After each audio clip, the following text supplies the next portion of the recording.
Creatures of the night, it's your favorite ghoul, Tati. Let's talk about Ring of Honor. We started off with a quick little recap video of Bandito versus Mascara Dorada 2 that was on Collision this past weekend. And basically showing that, hey, the Ring of Honor title was defended somewhere other than Ring of Honor. So if you want to see the Ring of Honor champion and the title, go watch Collision or Dynamite. Lovely. Now, our first match of the night, we do have the Ring of Honor 6-man tag titles on the line. We have our champions, Shane Taylor Promotions, going against Cousin Beef, JD Drake, and Anthony Henry. Lord have mercy. And honestly, look, they had a little run-in with them that kind of had nothing to do with them. Yes, Shane Taylor had a match with Beef once, but didn't really start any beef between the two teams. I'll get into that in a moment. Now, the title's on the line. Not sure why, but we're doing it. And I'm okay with it. We even had Anthony Ogogo, who was ringside with STP. And sometimes I think it might be easy for someone to forget that he's part of that group. But I do feel like they should include him more. I don't know in terms of if he's injured or whatever situation is, because I haven't seen him in the ring. I couldn't even tell you how long it's been. But, he's there, he's ringside, and he's supporting. Great. The match I thought went well. I think a big thing to focus on was that they knew that Beef was, Beef, I love you, but more of the weaker link out of the three. So they tried their best to keep him around and beat the shit out of him because they knew it wouldn't be so easy with Anthony and JD. Now, while things are kind of like, half and half between the two of them, we get some interesting developments going on because here is Rush, who comes out with Beast Mortos and Dralistico, and Rush has the Ring of Honor tag title, and he ends up hitting Beef with it. And that's all that Shane Taylor Promotions need. They're just like, look, I don't know what's going on with y'all, but this is our way of retaining our 6-man tag titles.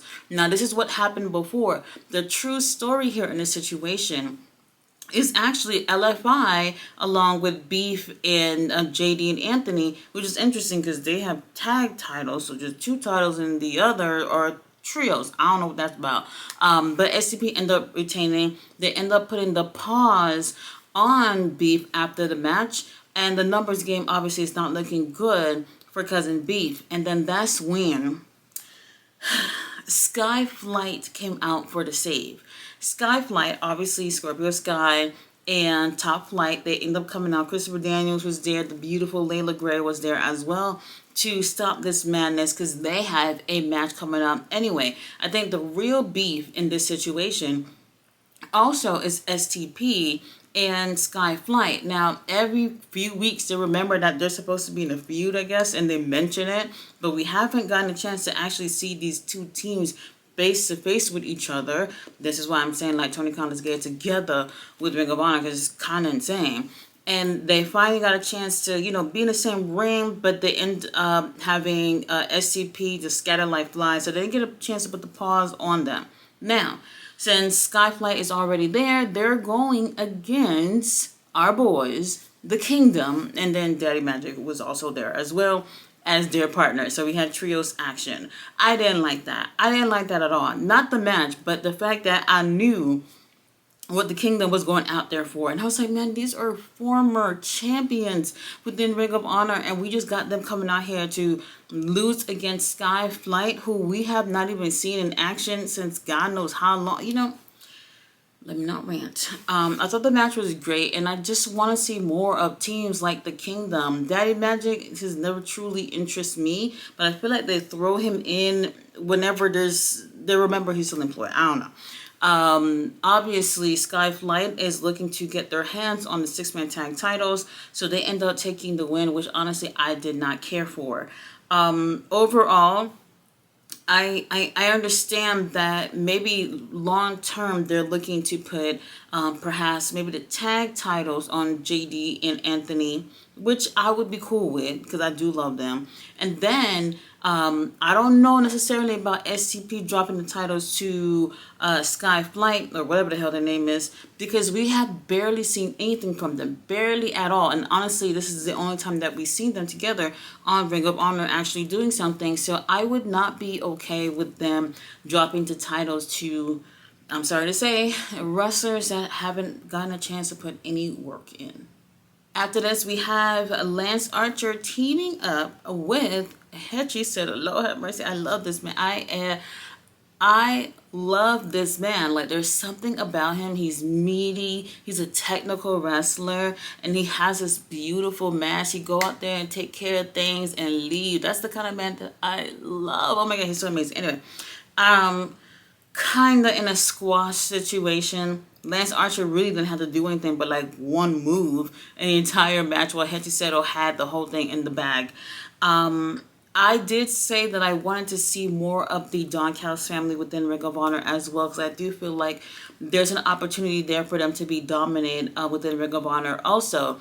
But we do have some interesting developments, because right now we do have possibly, I think the last match that we're going to see Lance Archer in for a little bit, because he's participating in the New Japan Tag League. He's going to be partners with Alex Zane, who's also going to be in the show tonight for Ring of Honor.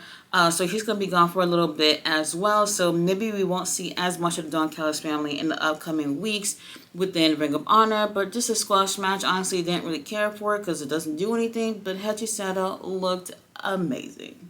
Now after this, we had the ladies in tag action. We had Yuka Sakazaki teaming up with Alex Windsor to go against Robin Renegade and Taya Valkyrie. I didn't like this. I didn't like that this is what we're doing. Like, Taya Valkyrie is fucking dope. Robin Renegade fucking dope. And so Alex Windsor, she is actually in the tag. This is what's so, I can't remember my brain around it. Alex Windsor is in a tag tournament teaming up with Riho, okay, not Yuka. So she's been tagging with Yuka. She's actually also tagged with Sari about close to a month ago or whatever.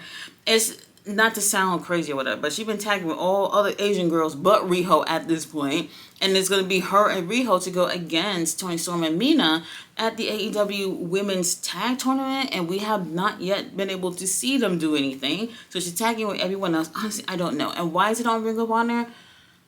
Baby, you tell me. Anyway, I thought the match was great, but like, you know exactly what's going on here in terms of the baby faces taking the win, because you know Alex Windsor, she needs to look strong before she gets into the tag tournament, but I just feel like they're doing it in the wrong place. This is why we say things like, hey, Tony Khan, like, y'all putting the same people on TV every week anyway. Why not put an extra match of the girls on TV? Like, there's nothing that says that it could only be 2 women's match max on Dynamite or Collision or whatever, and that's an opportunity where they could have at least had Yuka teaming up with Alex Windsor, which still don't make sense, but at least people can see what the fuck Alex is into right now. Alex and Yuka end up taking the win. I thought it was a great tag match, but seeing great matches like this make me look at people like Taya Valkyrie and Robin Renegade and just thinking like, why are these girls just losing every motherfucking time? Up next, we finally had a Ring of Honor Pure Women's Tournament match, which was Deonna Purrazzo going against Trish Adora. They had the potential of giving a badass a feud for the past, like, how many months we already knew this was going to happen and nothing has happened. They just haven't given them TV time to actually do something. Like, we never truly understand when things of the tournament is going to play out, so it kind of happens randomly, and I didn't know that this was going to happen anyway, because they actually filmed this match last night after Dynamite. Alright, cool. The match went on for 8 minutes, and I thought they towed it up. They really did. And something like this made me feel like, why is this not on the main event? Like, why are we not doing things to make the women's pure tournament feel important? I don't feel like they are making it feel important at all. And it kind of feels like an afterthought at this point. which is disappointing. Trisha Dora, I always thought she's an amazing wrestler, but I felt like I saw more of a technical side here because, like, obviously she's with Deonna Purrazzo, but Deonna ends up taking the win via submission by, damn, what is it called again? I forgot what it is when you pull both the arms back, and like Trish just could not move at all, and basically said, "Ref, I quit. I can't do it no more." And Deonna ends up advancing in the women's pure tournament. I'm just disappointed with how this just not feel like a big deal, and I feel like we shouldn't be doing that. They make everything else feel so important within AEW. When it comes to the girls, it's just an afterthought, and I'm not with that at all. After this, we had mixed tag action. We had Angelica Riz teaming up with Aaron Solo to go against the beautiful Marina Shafir and Wheeler Yuta. And I have actually enjoyed seeing Wheeler and Marina as, a team in the ring. But I also like seeing they got somewhat of a chemistry even when they're not wrestling. And there's something about her just always being close by with Wheeler Yuta, kind of being, would I say, a mother figure? Maybe not all that, but as a female figure in his life. I don't know, something like that. This was really more of Wheeler Yuta doing most of the work. And when Wheeler wasn't getting it done fast enough, Marina was just like, bitch, tag me in because I got other things to do. So it didn't take long for Marina to get in there and almost immediately take the win for the team once Wheeler Yuta was taking too long. I love them together. I really do love them together. I wonder if with the mixed tag matches that we've been seeing more of lately, oh, you know what? Maybe I should not be talking about titles, but it would be cool to see more situations where women and men are in the ring together, because I do think that is something fresh and people would like to see a little bit more of that, especially if the people paired up together have a lot of chemistry. Wheeler Yuta and Marina with the win. Marina with the mother's milk. Now after this, they wasted time with Satnam Singh in the ring with, I didn't catch his name, but he was tall and he looked good. So I'll go back and look to see what his name was. I don't know. I don't even know why we're doing this. I don't know. Anyway, after this, we had Swirl, which is Lee Johnson, Blake Christian, going against Willie Mack, my boy Willie Mack, and Alex Zane. This was so good. Oh, it was so good. Like, shit like this is why I'd be like, I wish more people had the Honor Club. It's hard to recommend, but for little gems like this is reason why I'd be wanting people to watch, because, like, oh my God, like, what they would actually, like, they would tear up the place had this been, like, at least on the Collision. Like, the chemistry was so great. And anything that I've said about Lee Johnson in the past, I meant it. He was born as fuck. But when I see him with Blake Christian, I'm just like, they blew me away today. They blew me away just to see how they were in the beginning and to see how they were prior to even teaming up with each other. The progression, this is what we want when it comes to wrestlers doing anything in the ring. You want them when it seems like they're not even confident about themselves, to find something to show who they are. And I really feel like this teaming with Lee and Blake has been amazing. And it kind of reminds me of, like, Brodito being together, where it's just like, you never really know if it's going to work until you put them together. And they were amazing. Alex and Willie Mack, they worked well together as well. But we knew where this was going, because prior to the match, Blake was talking to Jay Lethal. Jay Lethal's watching the match go on, because Jay and Blake had a match, and obviously Jay didn't win. And he was saying, man, you used to be the shit up in here. Like, you couldn't think of Ring of Honor without thinking about you, Jay Lethal. Now look at you. You washed up. Like, you disappointed the fans. And I don't want to say he washed up. It's not that. I don't think he's just been booked favorably at all. But he has a point, because it's like, when you think of Ring of Honor, like, Jay Lethal is one of those names that you think of, and he hasn't really been doing anything of significance at all since he's been in AEW. No lie, that's just the truth. And I think he's looking to get his groove back, so we'll see where that's going. So he's watching the match while it's going, and Swirl ends up taking the win. I thought this was amazing. And like I said, give these guys some time on Collision, because, like, they're tearing it up. They really are. I actually can see them holding the tag title. So we'll see what ends up happening from here. Blake hasn't gotten his opportunity to go against Bandito. I don't think they're going to go for that for the pay-per-view next month. If they don't go with that, maybe, just maybe, they can do Roosh and Sammy, putting the tag titles on the line to go against Swirl. That I would enjoy. All right, we had an amazing main event. We had a Proving Grounds match for the Ring of Honor Pure title. We had our champion, Lee Moriarty, going against Commander. Commander, he was gone for quite some time, and since he's been back this past couple of weeks, has been putting in a lot of work. You can just see that hunger in him. He was hungry. He was like, baby, I'm going to make it past that 10 minutes if it kills me. They had great chemistry with each other. They both only use one rope break.